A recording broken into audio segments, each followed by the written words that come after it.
우리 인생의 성장과 부흥을 잃어버리게 되면 남는 것은 어떻게 돼요? 실패와 좌절과 우울과 절망과 낭망이겠지요. 일본 사람들이 2차 세계대전 후 패망하여서 나라가 아주 근간이 흔들렸지만 그 민족이 잘 사는 나라가 된 것은 그 민족 속에 사무라이 정신이 있었다라고 학자들은 그렇게 연구를 했습니다.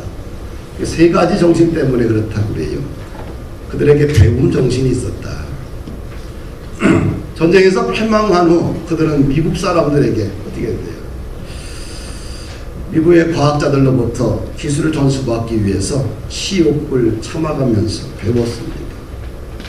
두 번째는 장인정신이 있습니다. 장인정신은 대를 이어서 가업을 계승하는 것이지요. 아버지가 했던 우등과계를 아들이 또 손자가 이어가면서 그 비법을 전수하고 또 개발하고 또 혁신해서 하나의 놀라운 기업으로 성장을 시키는 일본 사람들의 이 장인정신. 세 번째는 전략정신입니다. 그들의 전략정신은 세계의 어떤 민족도 따라갈 수가 없겠지요. 우리나라와 비교해 볼 때 참 놀랍습니다. 우리가 일본 사람들의 이런 장점들은 배울 필요가 있지 않나. 그런데 일본 사람들에게는 사무라이 정신이 있었다고 한다면 우리에게 무슨 정신이 있었을까요? 예수정신이 있어요. 예수정신. 예수정신 하나 가지고 우리 희망이 없던 우리 이 땅의 조선이 이렇게 성장하게 된 것이지요. 일본에 선교사들이 들어가서 엄청난 복음의 씨앗을 뿌렸지만 복음화율이 0.5%밖에 안 돼요. 어디 가나 신사가 있고요. 어디 가나 부적이 있고요. 어디 가나 그들은 귀신들을 숭배합니다. 그래서 우리 사무라이 정신보다는 예수의 정신이 훨씬 낫다. 그렇죠? 그래서 우리 한국에는 이 예수 정신으로 인해서 어떻게 돼요? 5만 개의 교회가 있고요.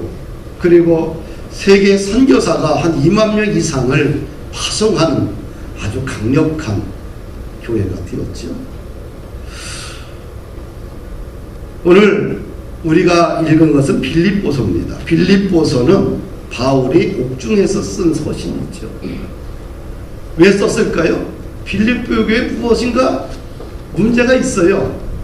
그래서 문제를 해결하기 위해서 바울이 옥중에서 편지를 썼죠. 그래서 빌립보 교회에게 바울 사도가 원하는 것은 뭐냐면 예수의 정신을 다시 한번 너희들이 가슴에 품어라. 그래서 권면하기 위해 쓴 겁니다. 도대체 바울이 이야기했던 예수의 정신은 어떤 정신이냐? 첫째로 예수의 정신은 일치하는 마음이라고 해요. 본문 1, 2절 말씀이 이렇게 됩니다. 그러므로 그리스도 안에 무슨 권면이나 사랑의 무슨 위로나 성령의 무슨 교제나 긍휼이나 자비가 있거든. 하여튼간 그리스도의 이름 안에서 이름을 가지고 어떤 일을 하고자 한다면 마음을 같이 하고 같은 사랑을 품고 같은 뜻을 합하고 한 마음을 품어라. 할렐루야. 예수의 마음은 하나의 마음, 일치되는 마음을 이야기합니다. 그래서 바울이 감옥에서 빌립보 교회를 향하여서 일치하는 마음을 가져라. 한 마음을 가져라. 이것이 뭐예요? 예수의 정신이라고 가르쳐주고 있어요. 우리가 한 마음을 갖는 것, 일치된 마음을 갖는 것 굉장히 큰 축복입니다. 교회도 마찬가지죠. 가정도 남편과 아내가 한 마음을 품고, 그렇죠? 부모와 자녀가 한 마음을 품는 것은 굉장히 축복된 가정이겠지요. 제가 이제 세미나를 이렇게 가보면, 근데 누군가 꼭 항상 가잖아요. 이 해외 선교를 가더라도 두세 사람씩, 네 사람씩 꼭 가요. 가면 방을 대부분 같이 써요. 쓰면 이 부부관계가 아주 좋은 분들은 어떻게 돼요?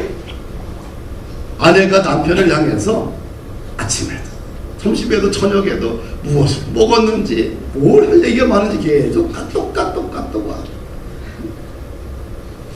그런데 어떤 사람은 일주일이 돼도 한 통화 메시지도 없고 까똑도 없어. 그 까똑도 없는 그 남자는 얼마나 상처를 받는지 모릅니다. 별것도 아닌데, 그렇죠? 거꾸로 자존심이 얼마나 상하겠어, 그렇죠? 아, 내 아내가 무심한 게 아니라 나를 잊어버리고 살구나. 사랑하는 여러분들,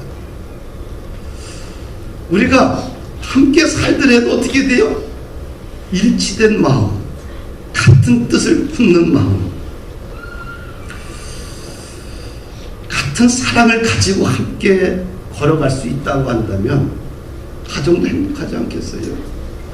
사랑하는 아내들이요, 남편이 출장을 가면 반드시 아침, 점심, 저녁 미리 눈 뜨기 전에 까똑 메시지를 남겨줘요.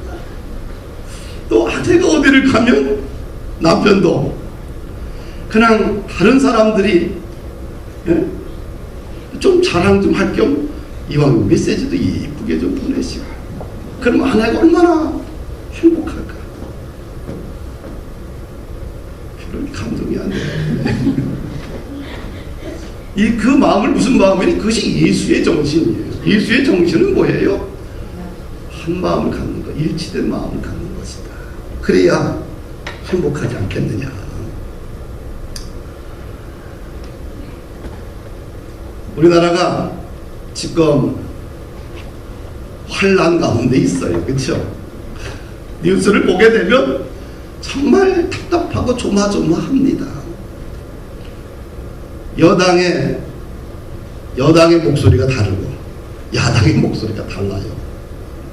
대통령이 중국에 가서 뭔가 사드 문제도 풀고 뭔가 풀려고 갔는데, 또 여당의 지도자는 또 일본 가서 우리 한국, 일본, 미국을 축으로 해서 하나의 축 만들고, 다른 축은 저기 러시아, 중국, 북한 한 축을 만들어서 이 동아시아를 그렇게 좀 만들어 보자.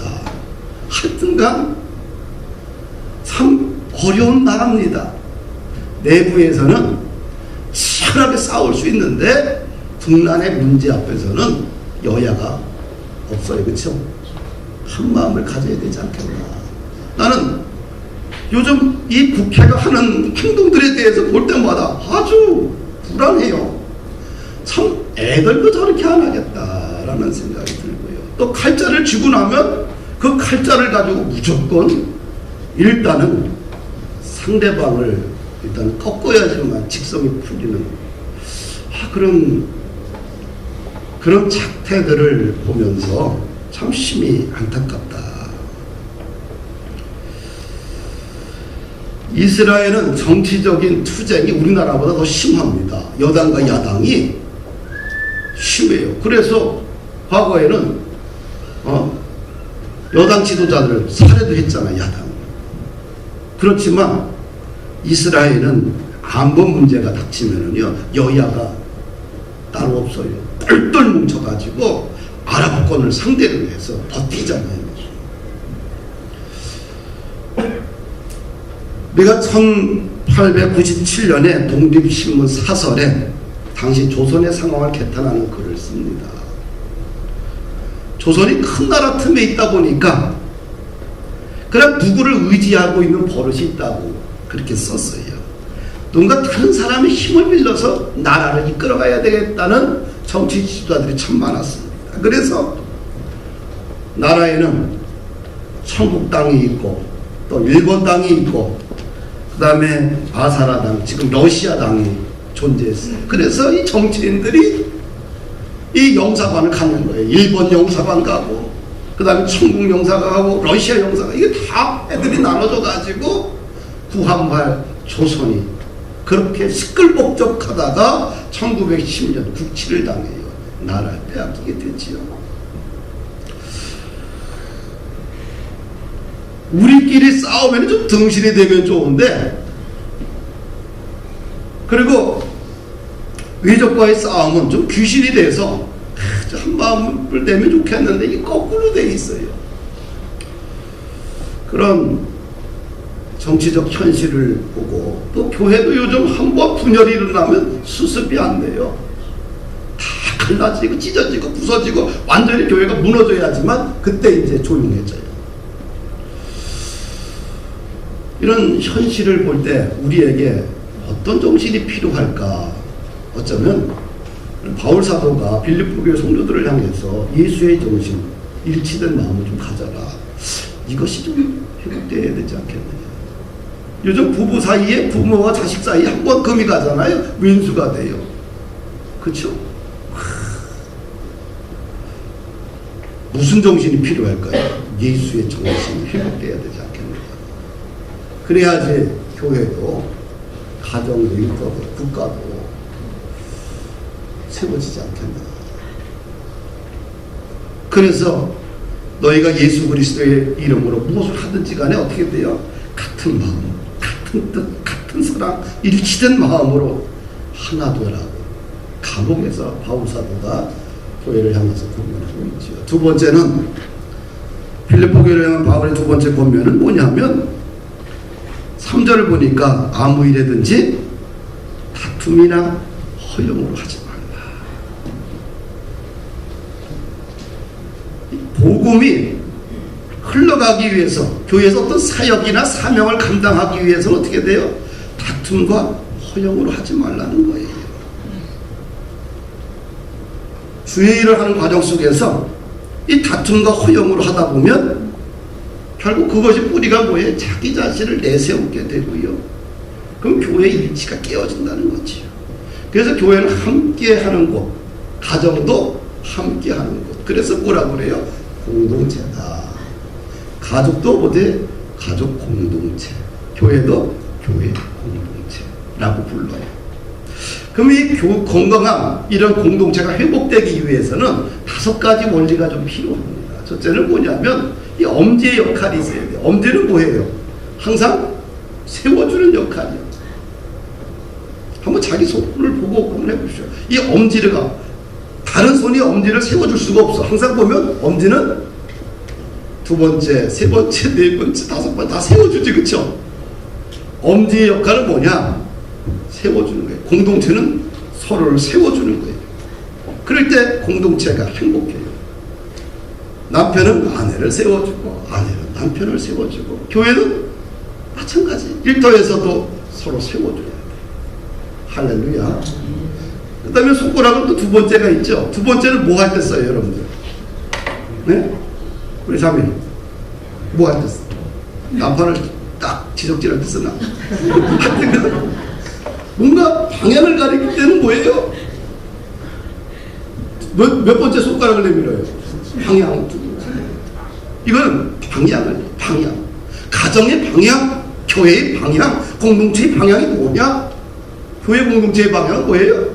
복음 전도와 선교야. 이걸 빼놓고서는 우리가 왜 예배 드리고 우리가 왜 교육을 받고 그 궁극적인 뭐예요? 복음 전도와 선교겠지요. 그게 방향이에요, 교회. 이걸 잃어버리면 다 잃어버리는 거예요. 세 번째는 뭐예요? 손가락이 가장 길어요. 세 번째 손가락 작은 사람 있는 사람 있어요? 그건 뭔가 문제가 있는 거예요. 가장 길어. 왜 길까요? 왜 길게 만들었을까? 큰 사람을 성숙한 지도자로 만든다. 모든 사람이 다 성숙한 지도자가 되어야 된다. 할렐루야. 성숙한 지도자로 성장해야 행복한 거예요. 교회에 왔으면 이 공동체 속에는 다 큰 사람으로 성숙한 지도자로 성장이 돼야 돼요. 1년이 지나도 똑같고 10년이 지나도 똑같으면 이게 성장이 안 된 거예요. 그의 비전과 사명과 믿음과 하나님 나라 천국에 관한 소망이 참 자라줘야 돼요. 할렐루야. 그 다음에 마지막 네 번째 손가락은 뭐 할 때 써요? 결혼할 때 반지 껴요. 반지는 몇 개예요? 상호? 약속이 있죠. 하여튼 공동체는 혼자 책임지는 게 아니라 너와 나가 모두가 상호 책임진다는 거겠죠. 가정도 뭐예요? 상호 책임이겠죠. 그래 행복하죠. 가족 중에 한 사람은 뼈 빠지게 일하고 고생한다. 그건 안 되는 거예요. 자식도 청소하고 다 똑같이 헌신해야 돼요. 상호 책임이에요. 부모만 고생하는 게 아니고. 그렇게 키우면 어떻게 돼요? 세상에 나가서 적응 못해요. 싹 수 없는 아이들 되거든요. 그래서 어떻게 돼요? 상호 책임이에요. 교회도 목사 혼자가 아니라 장로님들 혼자가 아니라 어떻게 돼요? 모든 성도가 상호 책임을 가져야 돼요. 그래 공동체가 행복해요. 그 마지막 5번째 뭐예요? 가장 작아. 가장 어린 사람은 새 가족은 뭐예요? 양육이 필요한 거예요. 배워야 돼요. 할렐루야. 가정 속에서도 가장 연약한 사람은 배워야 돼. 양육이 돼야 돼. 성장해야 돼. 이 공동체가 회복하기 위해서는 그렇다. 그래서 교회나 가정이나 공동체다. 이렇게 이야기를 해요. 그래서 이 공동체는 이렇게 상호, 이런 책임을 갖고 또 서로 세워주고 또 성숙한 지도자로 성장해 가고 서로 책임을 갖고 같은 방향을 향해 걸어가야지만 행복하지 않겠느냐. 그런데 이 빌립보 교회는 이 건강한 교회, 기쁨이 충만한 건강한 교회에 불구하고 주의 사역을 감당할 때마다 어떻게 돼요? 다툼과 허용이 일어난 거야. 그건 예수의 정신이 아니라는 거겠죠. 그래서 예수의 정신은 그게 아니라 자신을 내세우고 그런 것이 아니라 어떻게 돼요? 공동체 속에서 함께 어우러져 가는 것이 교회다. 이렇게 바울 사도가 권면을 해요. 세 번째 바울 사도의 권면은 뭐냐면 그리스도의 마음, 그리스도의 정신은 겸손한 마음을 품는 것이다. 3절을 보게 되면 하반절에 오직 겸손한 마음으로 각각 자기보다 남을 낮게 여기고, 이 그리스도의 정신은 뭐냐? 겸손한 마음은 뭐냐? 남을 나보다 낮게 여긴다. 하여튼간 남을 낮게 여겨야지만 공동체가 됩니다. 또 하나는 겸손한 마음은 뭐냐? 4절 보니까 각각 자기 일을 돌볼 뿐더러 또한 각각 다른 사람들의 일을 돌보아 나의 기쁨을 충만하게 하라. 뭐 복잡한데 다른 말로 뭐냐면 다른 사람들을 돌봐주라는 거예요. 겸손한 마음은 다른 사람을 나보다 낮게 여기고 다른 사람들이 일할 때 그를 잘 돌봐주라. 할렐루야. 그래야지만 공동체가 건강하지 않겠느냐. 그것이 예수의 정신이다. 그러면서 이제 5절서부터 뭘 얘기하냐? 그러면 예수님은 도대체 어떻게 사셨느냐? 그걸 11절까지 이제 이야기해요. 예수님은 도대체 어떻게 살았느냐? 5절을 한번 좀 읽어봅시다. 시작.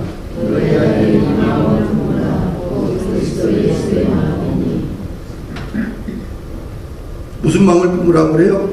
예수의 마음. 예수의 마음. 예수님은 뭐예요? 신앙의 우리 표본이잖아요. 모델이 있잖아요.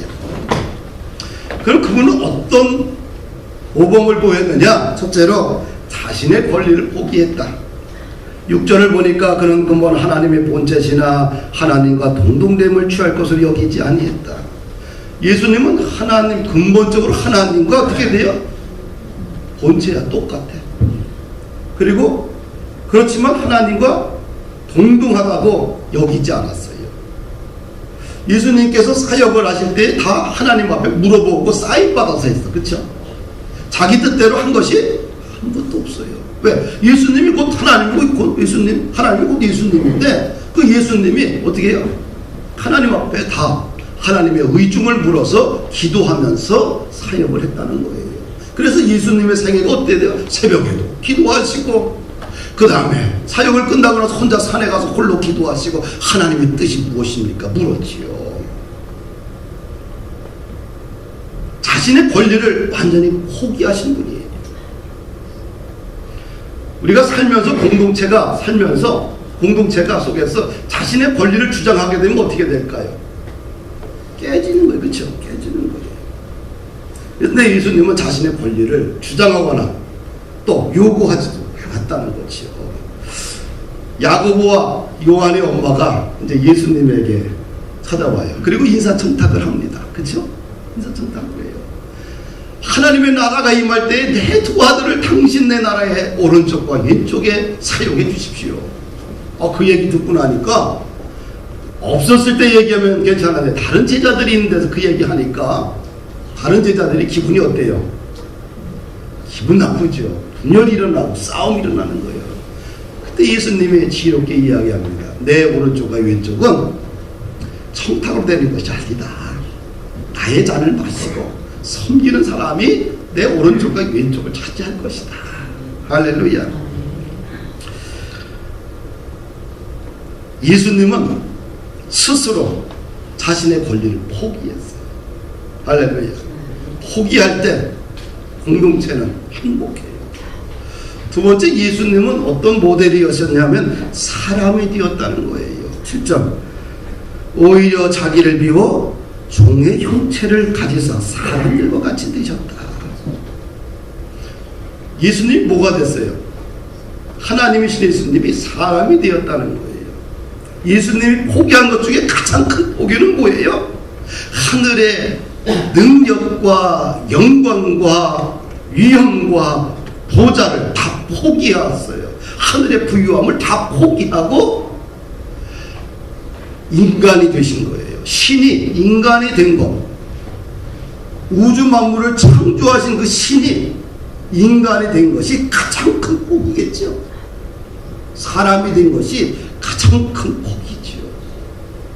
그것도 어떤 사람으로 왔어요? 가난한 목수의 아들, 별로 배우지도 못한 목수의 아들, 저 화천에 살고 있는 그 시골에 살고 있는 목수의 아들 태어난 거예요. 그러면 왜 하늘의 부유함을 버리고 이 땅에 가장 연약한 사람으로 왔을까? 우리를 부유케 하기 위해서예요. 할렐루야. 죄악으로, 또 질병으로, 또 상처로 연약한 가난한 우리들을 부유케 하기 위해서 그분이 하늘의 부유함을 버리고 가난을 선택을 한 거지. 그래서 그분께서, 예수님께서 신의 자리를 포기했어요. 신의 보좌의 자리를 포기했고, 그리고 이 땅에 가장 가난한 사람으로 오면서 이것이 하나님께는 하늘에는 영광이, 땅에는 평화가 온 거예요. 그것이 성탄절인 겁니다. 성탄절은 신이 인간이 되신 날이에요. 하늘의 모든 부유함을 다 포기하고 인간의 가장 연약한 존재로 오신 날. 그래서 예수님에게는 어떻게 돼요?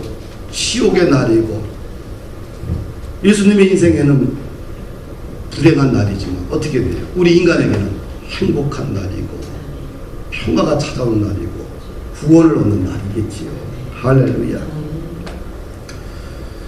교회가 십자가의 거룩한 공동체로서 존중을 받으려면 어떻게 돼요? 포기하는 사람들이 많아야 돼요. 할렐루야. 그냥 사람이 되되 그냥 철저하게 낮아지는 사람이 돼야지만 교회가 행복하고 교회가 이 사회의 빛이 되고 소망이 되지 않겠느냐. 목사가 포기해야 돼. 그렇죠? 기득권자들이 포기를 많이 할수록 그냥 사람 중에 가장 낮은 사람으로 내려갈수록 공동체가 회복이 일어나는 거겠지요. 사랑하는 여러분들, 우리가 봉사라는 것이 어떻게, 봉사는 나의 눈높이에서 하는 게 아니죠. 봉사는 어떻게 돼요? 그 사람의 눈높이에서 봉사를 할 때, 섬겨줄 때 섬기는 사람도 섬길 받는 사람도 행복하겠죠. 그래서 예수님께서는 하늘을 버리고 우리의 눈높이를 내려오신 거예요. 그것이 성탄절이지요. 성탄절은 우리에게 기쁨이 되겠지만 우리에게 뭐예요? 낮아지라는 하늘의 메시지도 포함되어 있는 거예요. 또 예수님께서 모범을 보인 건 뭐냐면 십자가에서 자신의 생명을 다 던져주셨죠. 같이 한번 읽어보십시다. 8절 한번 읽어볼까요? 시작.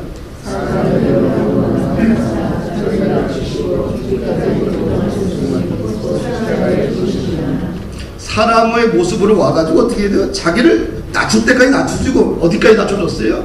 십자가에 복종하면서 죽어주신 거예요. 할렐루야. 그래서 예수님의 사랑은 십자가에서 자신의 생명을 내어준 사랑이죠. 그래서 그 사랑은 그냥 일반적인 이런 에로스의 사랑도 아니고 가족 간의 사랑도 아니고 친구 간의 사랑도 아니고, 그래서 이걸 사랑을 아가페 사랑이다 그래요. 성경을 갖다가 우리가 볼 때 성경은 구약과 신약이 있고요. 율법과 복음이 있는데 그것을 한 단어로 이야기하면 사랑이라는 단어로 요약이 돼요. 그럼 성경은 사랑의 성경입니다. 그럼 사랑은 누구냐? 하나님이고 사랑이고 예수님이고 사랑이고 사랑이고 하나님이고 하나님이고 사랑이다. 이렇게 성경은 결론이 나지겠죠. 이 하나님의 나라는 천국은 믿음으로 시작을 해서 사랑으로 완성이 되게 돼 있어요. 그러니까 사랑을 잃어버리게 되면 어떻게 돼요? 결국은 우리 최장로님이 쓴 책 중에서 천국 못 들어간다나 그 말씀 내가 평생 못 들어봤는데 맨날 읽으면서 그걸 그렇게 생각을 못했는데 그 교재를 보면서 내가 깊은 감동을 받았어요. 결국은 사랑을 잃어버리면 천국 들어가기 거의 불가능하다. 왜? 성경 자체가 본질이 사랑이고 예수님과 하나님의 본질 자체가 사랑이고, 할렐루야. 다른 거는 사랑이 안 될 때 다른 건 그냥 껍질에 불과해요.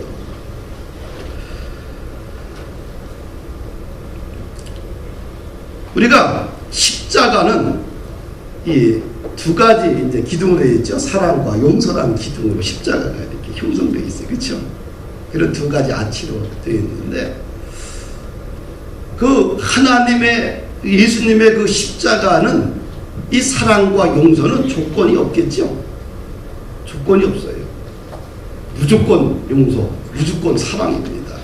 그 앞에 네가 어떻게 하면 용서하고 네가 어떻게 하면 사랑하고 이런 조건이 안 붙어요. if가 없어요. 무조건입니다. 기분 나쁜 사람 있죠? 왜 내가 평생 이렇게 손해보고 살아야 되느냐. 그것이 십자가의 사랑을 경험한 사람만이, 십자가를 경험한 사람만이 가질 수 있는 천국의 마음이고 부유한 마음 아니겠어요? 그렇죠? 십자가의 사랑과 용서를 경험하지 못하면 절대로 어떻게 돼요?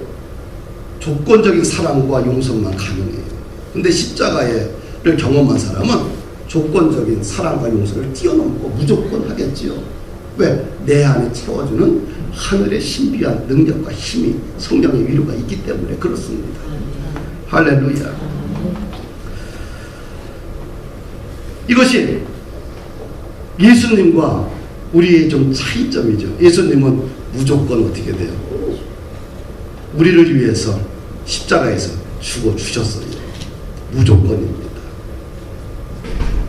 이렇게 예수님께서 자신의 권리를 포기하고 신의 자리를 버리고 인간이 되시고 그리고 또 자기의 생명까지 십자가에 던져버렸어요.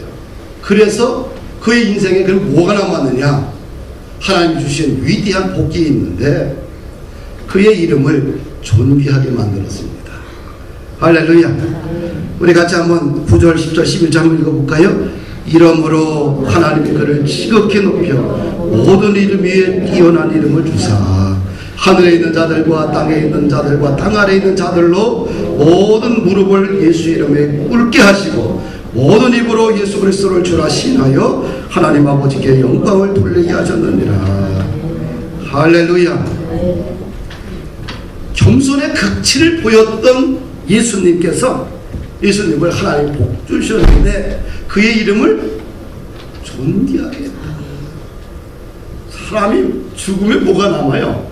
호랑이는 죽으면 사람은 죽으면 이름을 남겨야 되는 거예요. 할렐루야. 이름을 남기는 게 이게 복이에요. 물질을 남기려고 하지 말고 이름을 남기는 데다가. 할렐루야. 그렇죠? 그 사람 이름만 딱 하면 행복해지는, 그 사람 하면 기억이 나는, 그 사람은 하나님의 사람이고 존귀한 사람이고 그 사람은 참 멋있게 살다간 사람, 뭔가 이름을 잘 남겨야 돼. 근데 예수님은 어떻게 해야 돼요? 존귀하게 하셨어요. 그것뿐만 아니라 예수님의 이름을 높였어요. 그렇죠? 그의 이름을 모든 이름에 뛰어난 이름으로 만들었다. 사랑하는 여러분,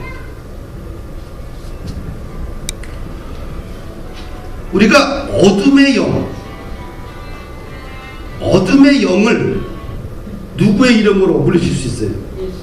예수. 주 예수 그리스도의 이름 명하노니 어둠아 떠나가라. 질병으로 인하여서 내 심령이 어두워지고 있어요. 어떻게 할까요? 약으로 됩니까? 안 돼요.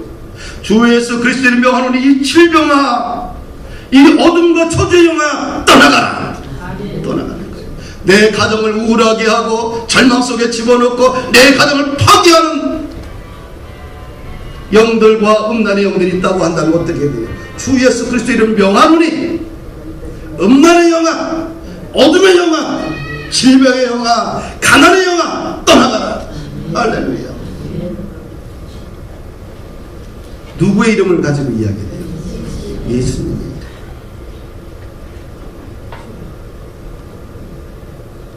예수님께서 십자가를 지시고 부활하기 전에, 부활하신 후에 이렇게 한마디 하셨어요. 하늘과 땅의 모든 권세를 내게 주셨으니. 누가?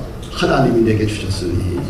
그러므로 너희는 가서 모든 족속을 제자 삼고 아버지 아들과 성령의 이름으로 세례를 주고 내가 너희 분부한 모든 것을 가르쳐 지키게 하라. 볼지어다 내가 세상 끝날까지 너희와 항상 함께 있으리라.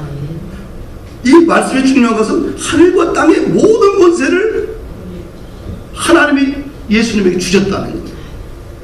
그래서 예수의 이름을 가지고 우리가 선포하게 되면 열려지는 겁니다. 그래서 예수를 우리 일터와 가정과 교회와 민족 가운데 앞세울 때에 어둠과 저주의 영이 떠나가고 하늘의 밝은 영광이 그곳에 임재하게 되는 거예요. 할렐루야.